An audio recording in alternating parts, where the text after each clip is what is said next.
अस्सलामुअलैकुम वीवर्स, मैं हूं राशिद महमूद और आपको अपने यूट्यूब चैनल पर खुश आमदीद कहता हूं। वीवर्स, जैसा कि आप सबको मालूम है कि गंदम का सीज़न चल रहा है और इसकी कटाई ज़ोरों शोर पर है। अपनी पिछली वीडियोस में मैं जितना कवर कर सकता था मैंने किया और आपको दिखाया कि किन किन तरीक़ों से गंदम की कटाई की जाती है। कटाई के बाद जो मरहला होता है इसे समेटने का और इसे कैसे समेटा जाता है, अपनी आज की इस वीडियो में वो कवर करूँगा। और साथ ही थ्रेशर को भी मैंने कवर किया है, जिसमें आप देखेंगे कि कैसे दाने और भूसा अलहदा किया जाता है। इस वीडियो को भी मैंने 2 पार्ट्स में बनाया, तो चलिए आज के इस पार्ट को देखते हैं। लेकिन मेरी इस वीडियो पे जाने से पहले मैं आप सबकी सपोर्ट और ताउन का शुक्रिया अदा करता हूँ और साथ ही मैं उम्मीद करता हूँ कि अगर ऐसी ही सपोर्ट रही तो इंशाअल्लाह जल्द ही मैं अपने अगले टारगेट को अचीव करूँगा। तो चलिए आज की ये वीडियो देखते हैं।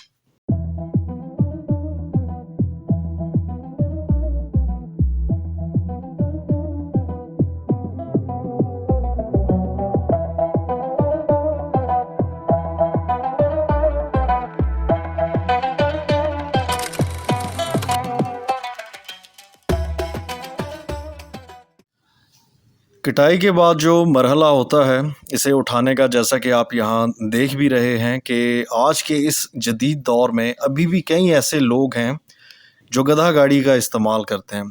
पुराने वक्तों में जो ट्रांसपोर्टेशन के ज़राए थे उनमें घोड़े और गधे ज़्यादा इस्तेमाल किए जाते थे।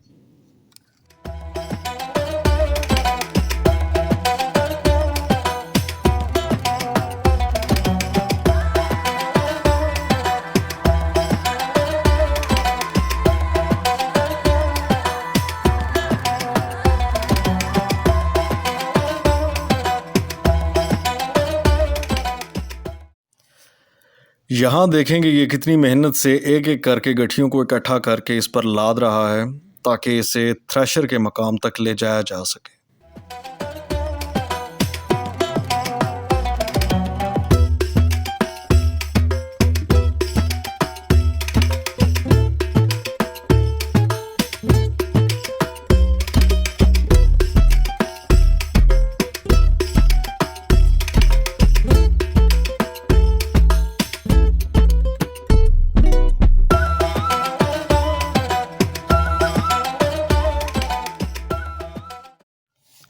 वक्त के बदलने के साथ साथ इंसान और साइंस की तरक्की से आज की जदीद मशीनरी ने इंसान की ज़िंदगी को आसान बना दिया है और जो काम कई दिनों में किए जाते थे उन्हें अब चंद ही घंटों में मुकम्मल कर लिया जाता है।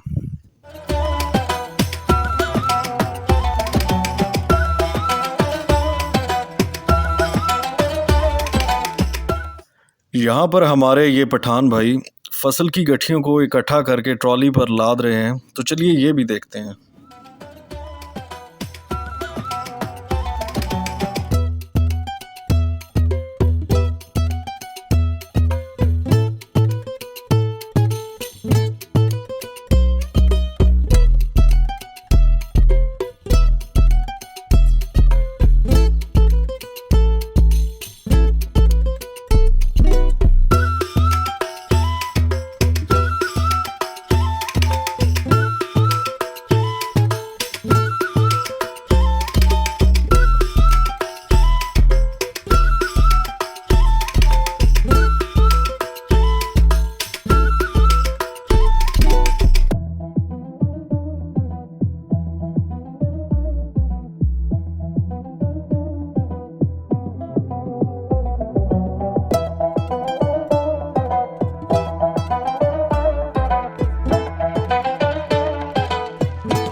इस तरह से दो बंदे ट्रॉली के ऊपर होते हैं और इसे चारों अतराफ से बराबर करके रखते जाते हैं।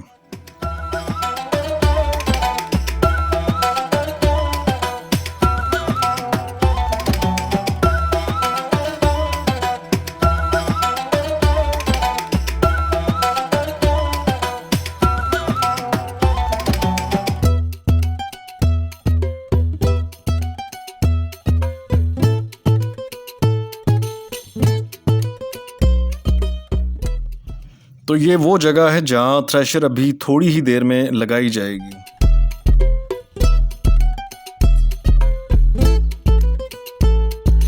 चलें जी, जिस चीज़ का इंतज़ार था वो भी आ गई है। थ्रेशर यहाँ पे पहुँच चुकी है, तो चलिए देखते हैं कि इसे इंस्टॉल कैसे किया जाता है।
काम शुरू होने से पहले इसे एक दफ़ा चला के चेक किया जाता है ताकि बाद में कोई परेशानी ना हो।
दानों को इकट्ठा करने के लिए इस तरीके से ट्रॉली को थ्रेशर की पिछली जानिब लगाया जाता है।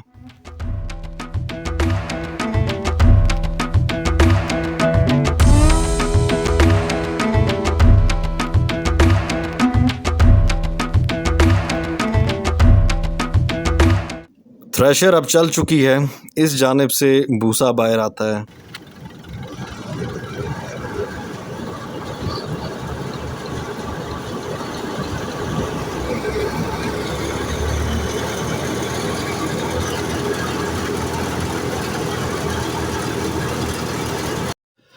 इसके अलावा बाकी भी करीब से मैं आपको दिखाऊंगा कि दाने और गंद कैसे अलग होते हैं।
इस जानिब से गंदम की गठियों को एक-एक करके डाला जाता है।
तो ये देखें जी कि अल्हम्दुलिल्लाह दाने यहाँ अलहदा जमा हो रहे हैं।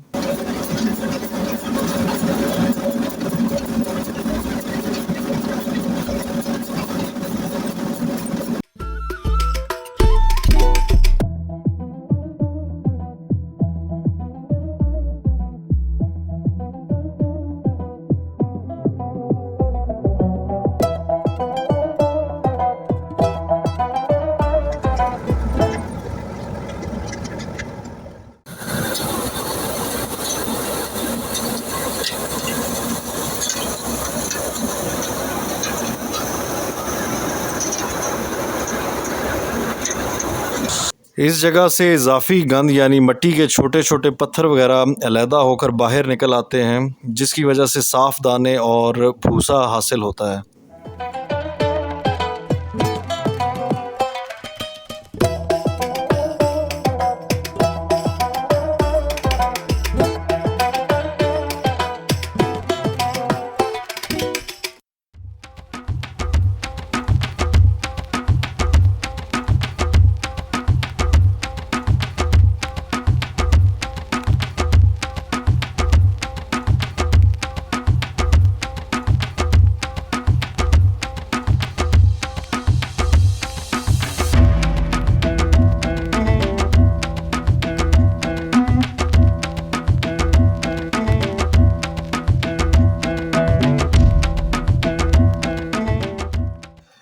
यहाँ पर ज़्यादातर थ्रेशर अपनी ही होती हैं, लेकिन जिनके पास नहीं होती तो उन्हें यहाँ बआसानी मिल जाती हैं, जो कि घंटों के हिसाब से चार्ज की जाती है। यहाँ मार्केट में मुख्तलिफ़ रेट्स हैं, तो आपको मुख्तलिफ़ रेट्स में मिलेंगी।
ये वो जगह है जहाँ से गठियों को डाला जाता है, लेकिन यहाँ पे आपको बहुत एहतियात से काम करना पड़ता है। ज़रा सी लापरवाही बहुत बड़े हादसे का सबब बन सकती है, जिससे जानी और माली दोनों नुकसान हो सकते हैं।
थ्रेशर के बाद इस तरह से आपको जगह जगह भूसे के ढेर देखने को मिलेंगे।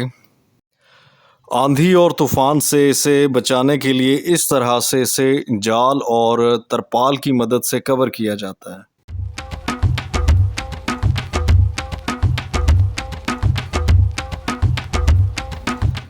और फिर बाद में भूसे को ले जाने के लिए इस तरह से बोरों में डाल के ट्राली की मदद से ले जाया जाता है। थ्रेशर के जाने के बाद ज़मीन पर जो बाकी दाने होते हैं उन्हें इस तरह अलहदा किया जाता है, और ये तरीका ज़माने कदीम में इख्तियार किया जाता था जब थ्रेशर की सहूलत मौजूद नहीं हुआ करती थी, जो कि इंतहाई मुशक्क़त वाला काम था जिसमें कई दिन तक लग जाते थे। चलो ठीक। हाँ जी व्यूवर्स, तो सुनाएं कैसी लगी आपको मेरी वीडियो। अगर आपको मेरी वीडियो अच्छी लगी है तो इसे लाइक शेयर ज़रूर कीजिएगा, और अगर आप इस चैनल पर नए हैं तो इसे सब्सक्राइब भी ज़रूर कीजिएगा। साथ ही बेल आइकन ज़रूर प्रेस कीजिएगा ताकि आप मेरी नई आने वाली वीडियो से बाखबर रहें। इसके अलावा आपकी राय भी मेरे लिए बहुत कीमती है, तो अपनी राय से भी मुझे ज़रूर आगाह कीजिएगा ताकि मैं आपके लिए मज़ीद बेहतर कंटेंट ला सकूं। अपना बहुत सारा ख्याल रखिएगा। अल्लाह हाफ़िज़।